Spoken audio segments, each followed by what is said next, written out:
Olá, como vai? Tudo bom? Sejam todos bem-vindos ao canal Perante o Eterno.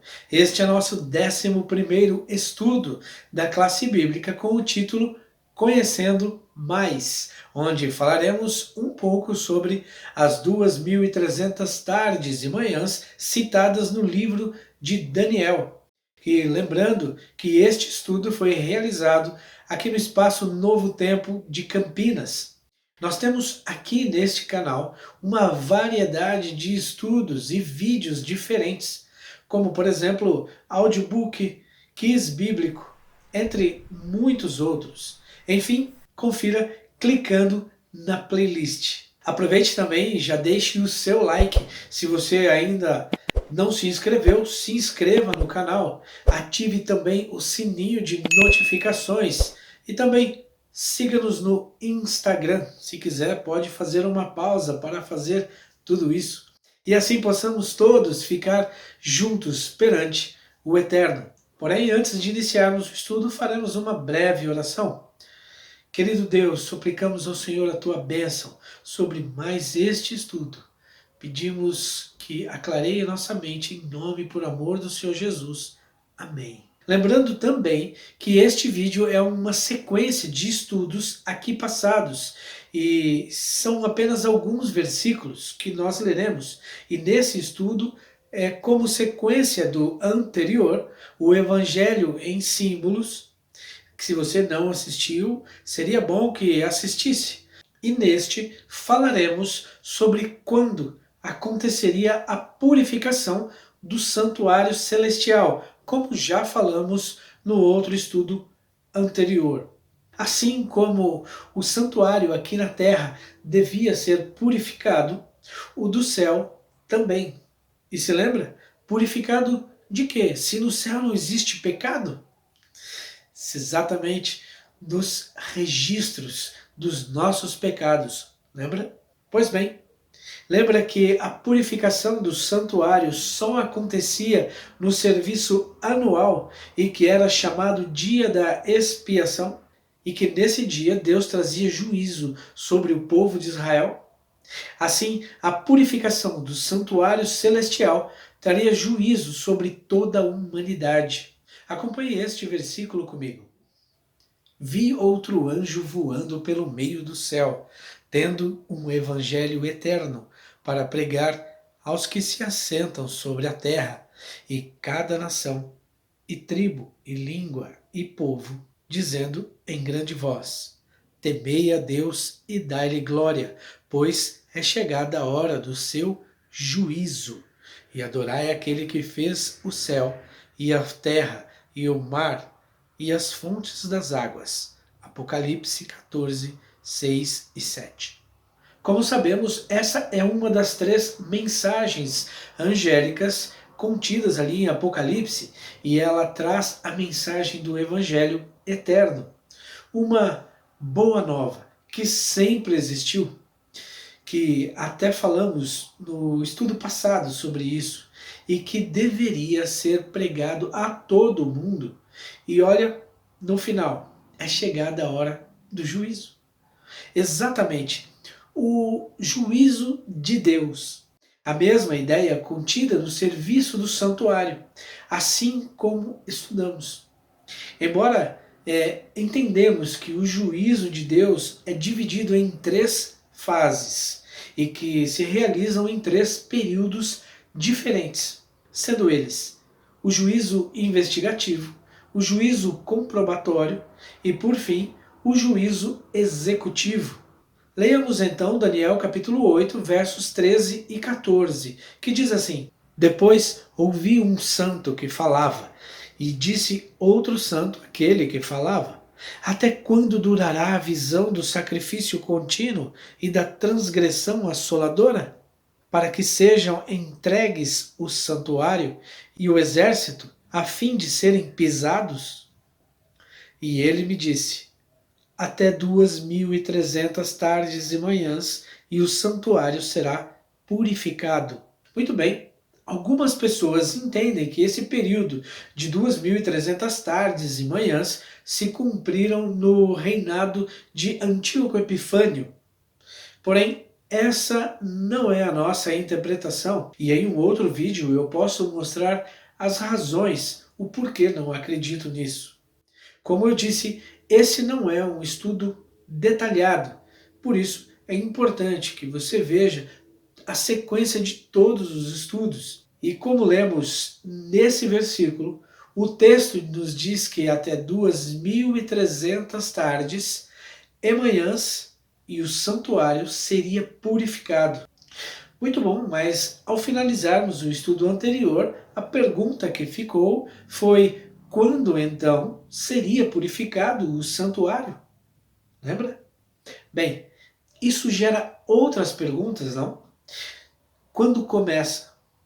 Quando termina?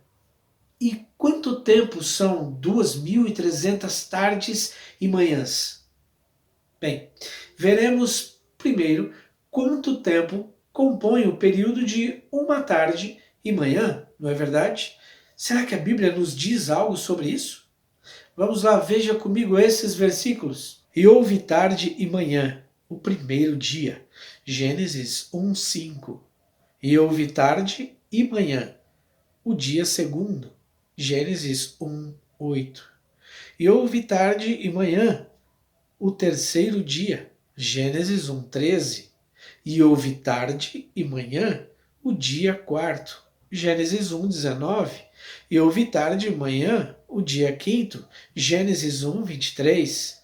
E houve tarde e manhã, o dia sexto. Gênesis 1:31. Olha aí, o que você percebeu? Uma tarde e uma manhã compõem o quê? Quanto tempo? Exatamente, um dia. É a Bíblia que nos revela isso.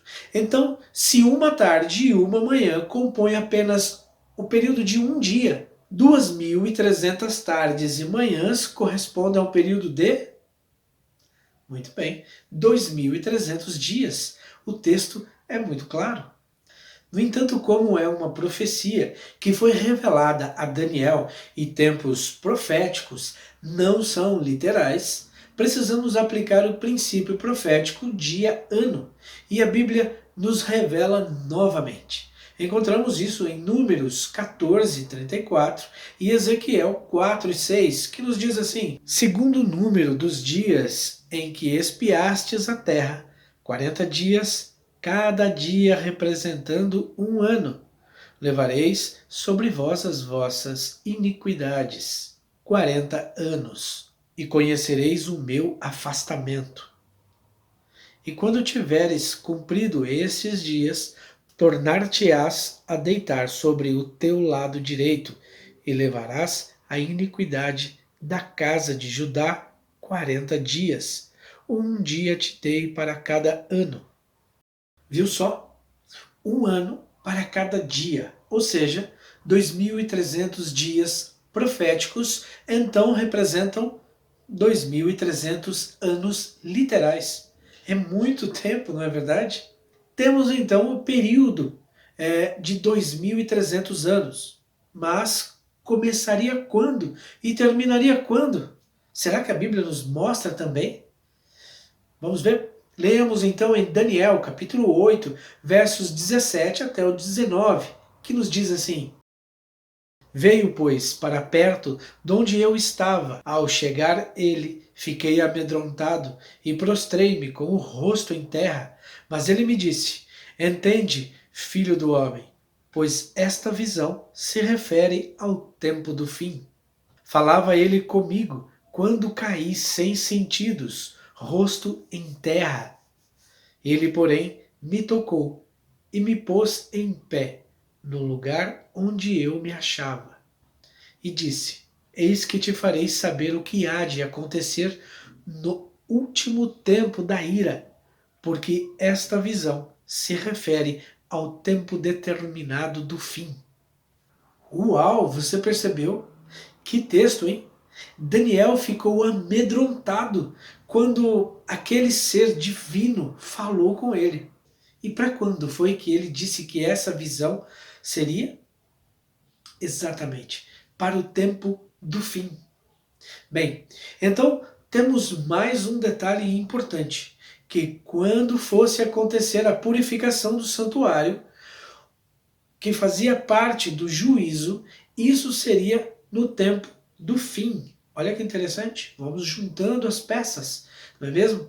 Veja, Daniel capítulo 8, verso 26, ele nos diz assim: a visão da tarde e da manhã que foi dita é verdadeira.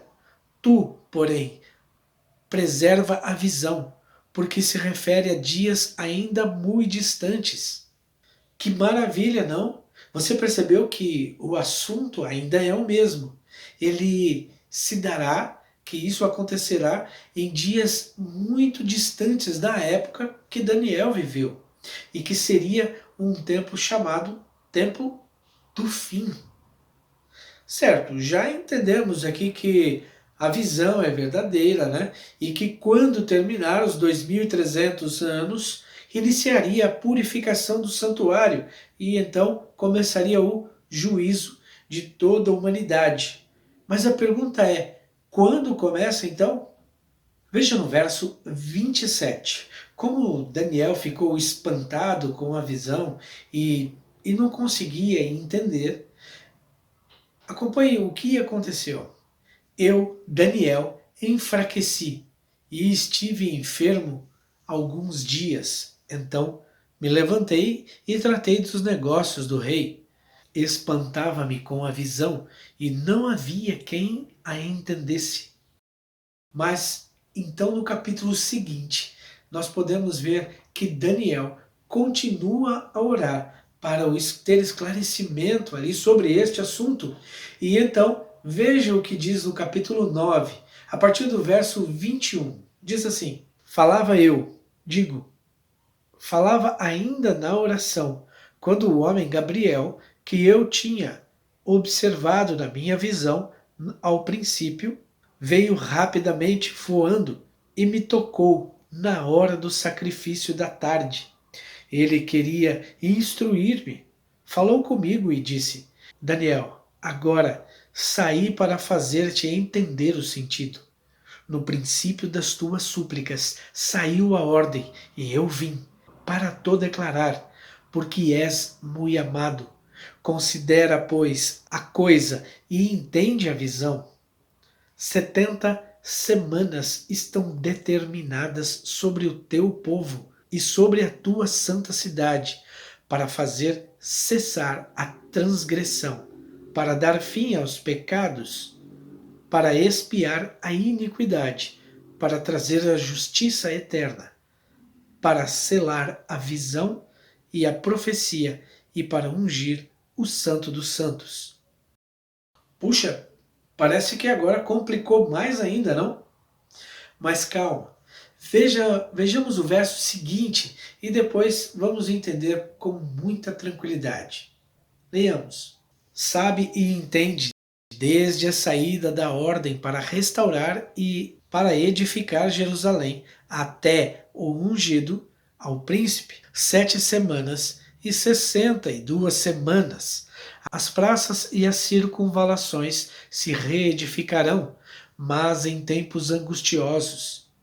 Depois das 62 semanas será morto o ungido, e já não estará.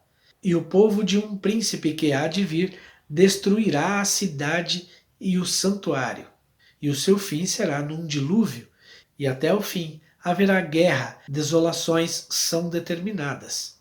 Ele fará firme aliança com muitos por uma semana. Na metade da semana fará cessar o sacrifício. Daniel capítulo 9, verso 25 e 27.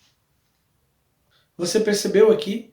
Nesse trecho contém informações extremamente importantes e necessárias para entendermos quando começa as 2300 tardes e manhãs, ou seja, os 2300 anos que lemos no capítulo anterior, e muitos outros eventos contidos dentro desse período. Veja, o que lemos aqui, o período de 2300 anos começa com a ordem para restaurar e edificar Jerusalém. Um ponto bastante importante. Sabe e entende desde a saída da ordem para restaurar e edificar Jerusalém. Tudo bem, mas quando aconteceu isso então? Calma. Antes eu te convido a ler esse texto. Olha que interessante. Artaxerxes, rei dos reis, ao sacerdote Esdras, escriba da lei do Deus do céu, paz perfeita. Por mim se decreta que, no meu reino, todo aquele do povo de Israel e dos seus sacerdotes e levitas que quiser ir contigo a Jerusalém, vá. Esdras 7, versos 12 e 13. Que maravilha, não? Encontramos na Bíblia, então, o decreto predito a Daniel. Embora haja outros dois decretos, em um outro vídeo nós podemos ver com mais detalhes o porquê a data desse é a que vale mais, é a mais correta. Enfim, podemos ver na história que no ano 457 a.C. foi o ano em que aconteceu esse decreto. Bem, temos aqui então o ponto de partida para os 2300 anos. E assim, ao fim desses 2300 anos, encontraremos quando iniciaria o dia da purificação do santuário, o que marca o juízo que Deus traria por sobre a humanidade. Porém, como lemos anteriormente, existem outros dois eventos extremamente importantes e que acontecem dentro desse período de 2300 tardes e manhãs, não é verdade? Leia aí então comigo.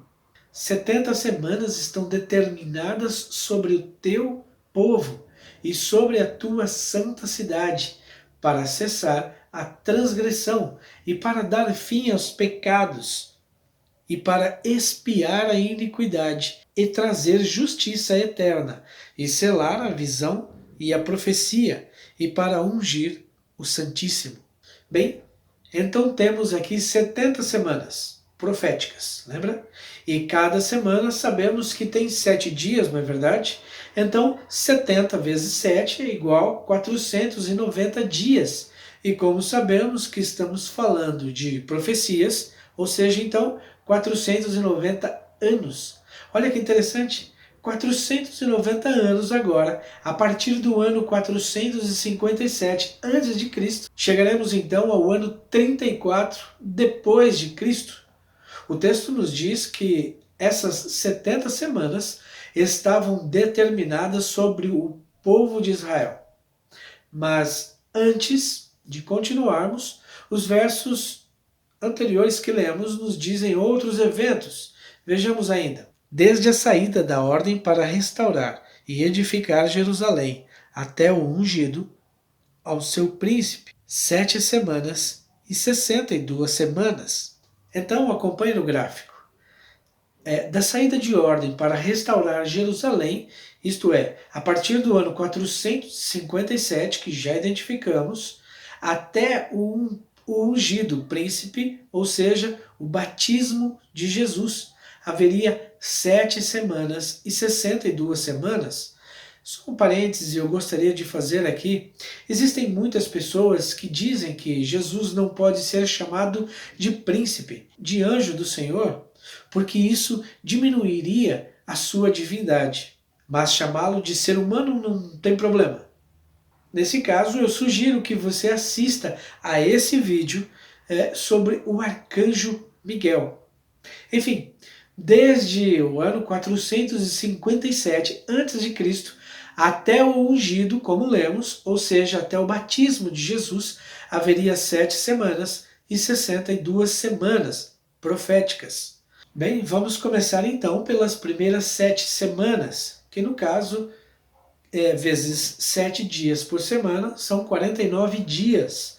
Profeticamente, 49 dias são 49 anos, que somados ao ano 457, chegamos ao ano 408 a.C.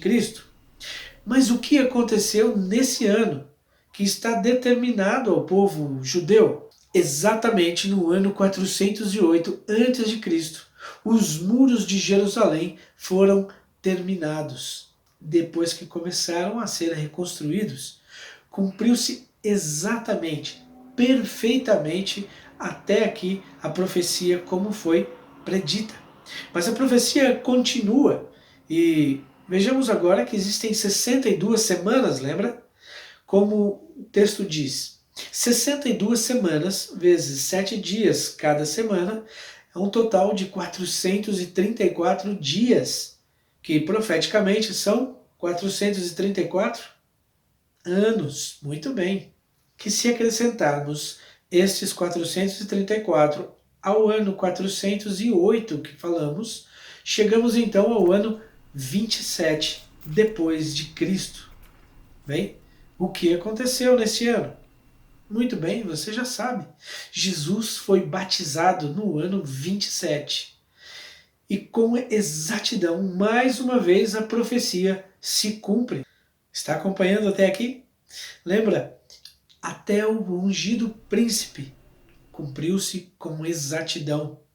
Começamos pelas 7 semanas, mais 62 semanas, são total de 69 semanas.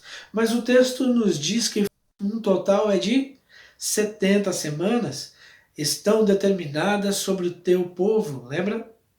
Leiamos o verso seguinte, então, que nos diz assim: Ele fará firme aliança com muitos por uma semana. Na metade da semana fará cessar o sacrifício e a oferta de manjares. Daniel 9:27. Olha aí, Jesus firmou aliança com muitos nesse período. E olha só que interessante, nesse versículo encontramos a outra semana faltante ali para completar as 70 semanas.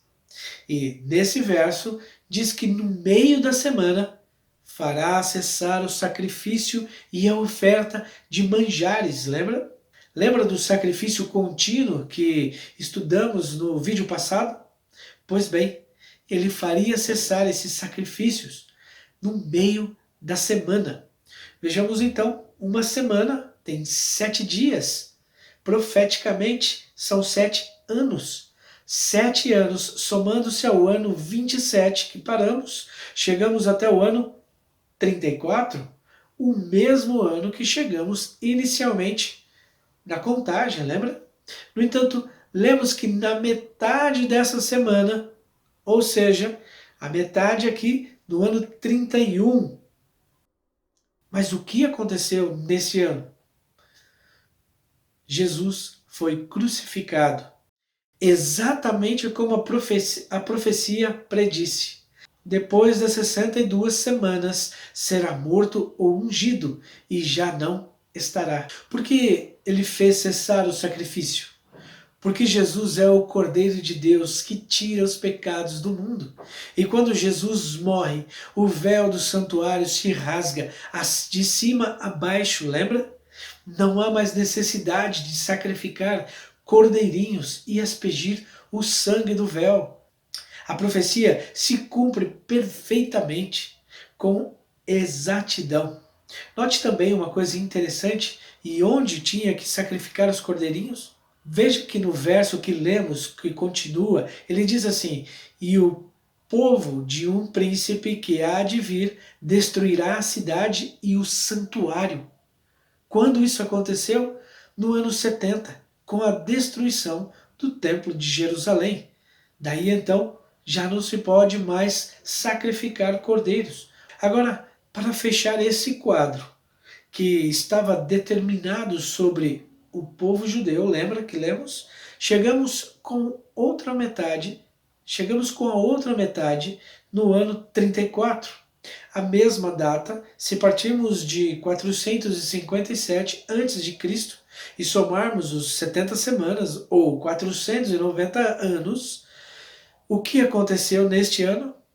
A morte de Estevão por apedrejamento, e o tempo determinado sobre o povo se acaba. E agora o evangelho começa a ser pregado a todos os gentios. Você viu que maravilha? A profecia se cumprindo cronologicamente com exatidão. Assim como foram preditas, Deus é maravilhoso, não é verdade? Como diz o profeta Amós, Certamente o Senhor Deus não fará coisa alguma sem primeiro revelar o seu segredo aos seus servos, os profetas. Amós capítulo 3, verso 7. Agora acompanhe o raciocínio. Dos 2.300 anos, iniciamos a contagem, assim como diz a Bíblia, no ano 457 a.C., com o decreto, lembra? Somamos então as 70 semanas, que são os 490 anos, e vimos todos os seus detalhes descritos um por um aqui, que se encaixam perfeitamente com os fatos ocorridos na história, e chegamos ao ano 34 depois de Cristo. Mas faltam ainda 1810 anos para completar os 2.300 anos, o que, se somarmos então, chegaremos ao ano de 1844, que, segundo a profecia, quer dizer que nesse ano o santuário celestial seria purificado, ou seja, começa então o grande julgamento de todos os seres humanos. Incrível, não? Assim como no Antigo Testamento, o sumo sacerdote intercedia por todo o povo de Israel, Cristo, a partir de 1844, exerce a função de sumo sacerdote no santuário celestial. Lembra que lemos? Temei a Deus e dai-lhe glória, pois é chegada a hora do seu juízo. E você? Tem medo do juízo de Deus? Deixa aí nos comentários o que você pensa, quais são seus medos. Mas, afinal, quando então termina esse juízo? Bem, a resposta é simples: um pouco tempo antes da volta de Jesus, pois, como também já estudamos, que quando o Senhor Jesus voltar, os salvos em Cristo ressuscitarão primeiro, ou seja, todos os nomes já terão passado por seu juízo. Bem, como eu disse no começo desse vídeo, nós acreditamos que o juízo divino se divide em 3 partes. E, afinal, é o tema de nosso próximo estudo, não perca! Mas antes de terminarmos esse estudo, gostaria de deixar um versículo que segue exatamente do texto que lemos agora há pouco, sobre o serviço que Cristo faz no santuário celestial. Está em Hebreus capítulo 4, verso 16. E se você tem medo do juízo, Paulo diz assim para você e para mim: acheguemo-nos, portanto, confiadamente junto ao trono da graça, a fim de recebermos misericórdia e acharmos graça para socorro em ocasião oportuna. Amém! A graça está disponível a todos nós, a cada um de nós. Que nosso eterno Deus abençoe muito você e toda a sua família. E até o nosso próximo estudo.